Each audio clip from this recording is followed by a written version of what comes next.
இயேசுவின் நாமத்தினாலே இந்த மதிய வேளையிலே உங்களை அன்போடு கூட வாழ்த்துகிறேன். உங்களுக்கு கிருபையும் தேவ சமாதானமும் உண்டாவதாக. குயவனே, இந்த நிகழ்வின் அடிப்படையிலே ஜெபத்தின் மேன்மையை குறித்து நாம் தியானித்துக் கொண்டே இருக்கிறோம். இன்றைக்கும் சங்கீதம் 119:29 நாம் வாசிக்கின்ற போது, பொய் வழியை என்னை விட்டு விலக்கி ஒரு வேதத்தை எனக்கு அருள் செய்யும் என்ற ஒரு வசனத்தை நாம் வாசிக்க முடியும். சங்கீதக்காரனாகிய தாவீது ஆண்டவரை நோக்கி பண்ணுகின்ற விண்ணப்பத்திலே, உலகம் பொல்லாங்கானுக்குள் கிடக்கிறது, உலகம் தேவனற்றவர்களாக வாழ்ந்து கொண்டிருக்கிற அநேக ஜனங்களை கொண்டதாக காணப்படுகிறது. எனவே இந்த பொய் வழியை என்னை விட்டு விலக்கி உமது வேதத்தை எனக்கு அருள் செய்யும் என்று விண்ணப்பம் பண்ணுகின்ற ஒரு காட்சியை குறித்து நாம் பார்க்கிறோம். சங்கீதக்காரன் ஆண்டவரை நோக்கி விண்ணப்பம் பண்ணுகின்ற பொழுது,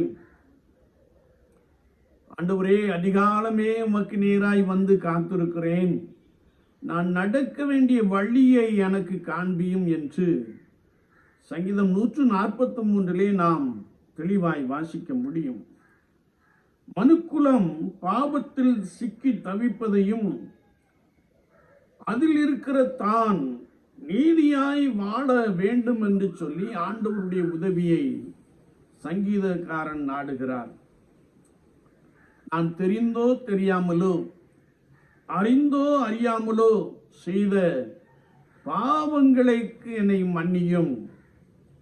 அது மாத்திரமல்ல, நான் அடிக்கடி விழுந்து போகிற ஒரு நிலைப்பாட்டை கொண்டவனாக காணப்படுகிறேன், அல்லது அடிக்கடி நான் சோர்ந்து போகிற ஒரு நபராக காணப்படுகிறேன்.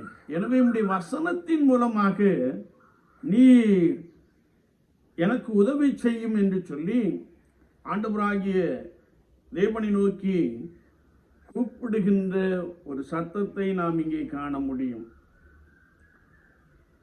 ஒரு மனிதன் பாவம் செய்வதன் மூலமாக தேவனை விட்டு விலகி வாழ்கிறான். ஆண்டவருக்கும் அவனுக்கும் அல்லது அவளுக்கும் உள்ள உறவானது, தொடர்பானது துண்டிக்கப்படுகிறதை நாம் நன்றாய் அறிந்து கொள்ள முடியும். முதலாவது குடும்பத்தை நாம் எடுத்துக்கொள்ளுகின்ற பொழுது, தேவ ஆவியானவர், பரிசுத்த தேவன் அவர்கள் மத்தியிலே உலாவி வந்தார்.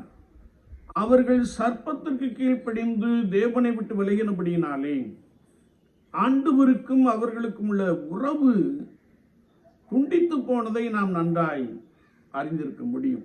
எனவே இந்த உலக வாழ்க்கையிலே நான் பொய் வழியை விட்டு விலக வேண்டும் என்றால், காட்ஸ் லா, நம்முடைய வசனம் எனக்கு உதவியாக இருக்க வேண்டும் ஆண்டவரே என்று சொல்லி ஆண்டவரை நோக்கி மன்றாடுகின்றார். பரிசுத்த மத்தேயு 7:13 நாம் வாசிக்கின்ற பொழுது, கேட்டுக்கு போகிற வாசல் விசாலமாய் இருக்கிறது என்று எழுதப்பட்டு இருக்கிறது. எனவே நாம் இந்த உலகத்திலே வாழுகின்ற பொழுது கர்த்தருடைய வசனத்தின் துணையை கொண்டு வாழ வேண்டும் என்பதை குறித்து இந்த பகுதி மிக ஆழமாக கற்றுக் கொடுக்கிறது. என்னை கேட்டுக்கொண்டிருக்கிற என் அன்பு சகோதரனே, சகோதரியே, நாம் தெரிந்தோ தெரியாமலோ, அறிந்தோ அறியாமலோ, அல்லது வேண்டும் என்றோ பொய் சொல்லுகிற ஒரு அனுபவத்திலே அநேகர் காணப்படுகிறோம். உதாரணமாக அல்லது சாதாரணமாக ஒரு முக்கியமான வேலைக்கு நாம் கடந்து செல்லுவோம். ஆனால் இங்கே போறீர்கள் என்றால் சும்மா போறேன் என்று சொல்லுகிற சாதாரண ஒரு வார்த்தை. ஆனால் அநேகருடைய வாழ்க்கையை நாம் பார்க்கின்ற பொழுது, இயேசு கிறிஸ்துவை நன்றாய் அறிந்திருக்கிறவர்களும் பொய் வழியிலே நிலைத்திருப்பதை நாம் காண முடிகிறது. எனவேதான் கற்பனைகளிலே ஆண்டவர் சொன்னபோது, பொய் சாட்சி சொல்லாதிருப்பாயாக, பொய் சொல்லாதிருப்பாயாக. ஏனென்றால் பிசாசானவனை குறித்து வேதம் சொல்லுகிறது, அவன் பொய்யனும் பொய்யுக்கு பிதாவுமாய் இருக்கிறான். யாரெல்லாம் பொய் சொல்லுகிறார்களோ அவர்கள் சாத்தானின் வழியிலே நடந்து சென்று கொண்டிருக்கிறார்கள் என்பதை நாம் வேதத்தின் மூலமாக மிக தெளிவாக அறிந்து கொள்ள முடியும். எனவே இந்த உலக வாழ்க்கையிலே நான் பொய் வழியை நம்மை விட்டு அகற்ற வேண்டும் என்றால் கர்த்தருடைய வசனம் நமக்கு தேவை என்பதை குறித்து சங்கீதக்காரன் மிக ஆழமாக கற்றுக் கொடுக்கிறார். எனவே உலகில் நான் உம்மை மாத்திரம் பிரியப்படுத்தி வாழ உம்முடைய வசனங்கள் எனக்கு உதவி செய்யட்டும் என்று விண்ணப்பம் பண்ணுகின்ற வார்த்தையை நாம் வாசிக்கிறோம். ஏனென்றால் கர்த்தருடைய வசனம் கால்களுக்கு தீபமும் பாதைக்கு வெளிச்சமுமாய் இருக்கிறது. கர்த்தருடைய வசனம் ஆத்துமாக்களை உயிர்ப்பிக்கிறதா இருக்கிறது. வேதத்தை ஆராய்ந்து பாருங்கள், அவைகளால் நித்திய ஜீவன் உண்டே என்று எழுதப்பட்டிருக்கிறது.